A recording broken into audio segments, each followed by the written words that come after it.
ಕಟಕ ರಾಶಿ ಜುಲೈ ತಿಂಗಳ ಭವಿಷ್ಯ. ಯಾರ್ಯಾರು ಕಟಕ ರಾಶಿಯವರಿದ್ದೀರೋ ನಿಮ್ಮೆಲ್ಲರಿಗೂ ಕೂಡ ಇಷ್ಟು ದಿನ ಏನು ಕೆಲಸ ಕಾರ್ಯಗಳು ಪೆಂಡಿಂಗಲ್ಲಿತ್ತು, ಯಾವುದೇ ಕೆಲಸ ಮಾಡೋಕ್ಕೋದ್ರೂ ಅರ್ಧರ್ಧ ಆಗ್ತಾ ಇತ್ತು, ಅದೆಲ್ಲವೂ ನಿವಾರಣೆಯಾಗುವಂತಹ ಒಂದು ಮಾಸ ಆಗಿರುತ್ತೆ.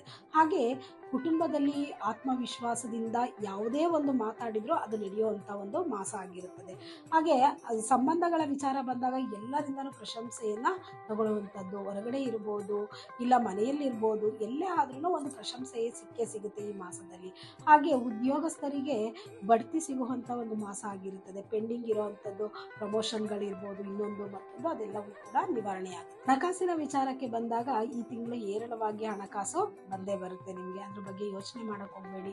ದುಡಿಮೆಯ ಒಂದು ಭಾಗವನ್ನು ತೆಗೆದಿಡೋದನ್ನ ರೂಢಿ ಮಾಡಿ. ಯಾಕೆ ಅಂದರೆ ಕಟಕ ರಾಶಿಯವರು ಬಿಂದಾಸ ಖರ್ಚು ಮಾಡಿಬಿಡ್ತೀರಾ. ಆ ದುಡ್ಡನ್ನು ಸ್ವಲ್ಪ ಸೇವ್ ಮಾಡೋದನ್ನ ನೋಡಿ.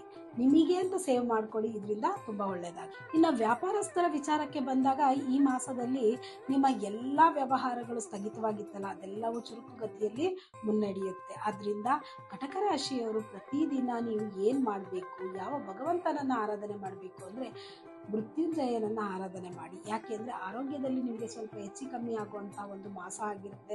ಆದ್ದರಿಂದ ಎಷ್ಟು ಸಾಧ್ಯನೋ ಅಷ್ಟು ಮೃತ್ಯುಂಜಯನನ್ನು ಒಂದು 5 ನಿಮಿಷ ಮನೇಲಿ ಕೂತ್ಕೊಂಡು ಚಾಂಟ್ ಮಾಡಿ ಹೊರಗಡೆ ಬನ್ನಿ. ಇಲ್ಲ ಮನೆಯಲ್ಲಿರತಕ್ಕಂಥವರು ಕೂಡ ಒಂದು 5-10 ನಿಮಿಷ ಮೃತ್ಯುಂಜಯನನ್ನು ಜಪ ಮಾಡೋದ್ರಿಂದ ಅದ್ಭುತವಾದ ರಿಸಲ್ಟು. ಸೋಮವಾರದ ದಿನ ಮಿಸ್ ಮಾಡದಲೇ ಕಟಕ ರಾಶಿಯವರು ಶಿವನ ದೇವಾಲಯಕ್ಕೆ ಹಾಲನ್ನು ಕೊಟ್ಟು ಬನ್ನಿ, ತುಂಬ ಒಳ್ಳೆ ರಿಸಲ್ಟ್ ಇರುತ್ತೆ.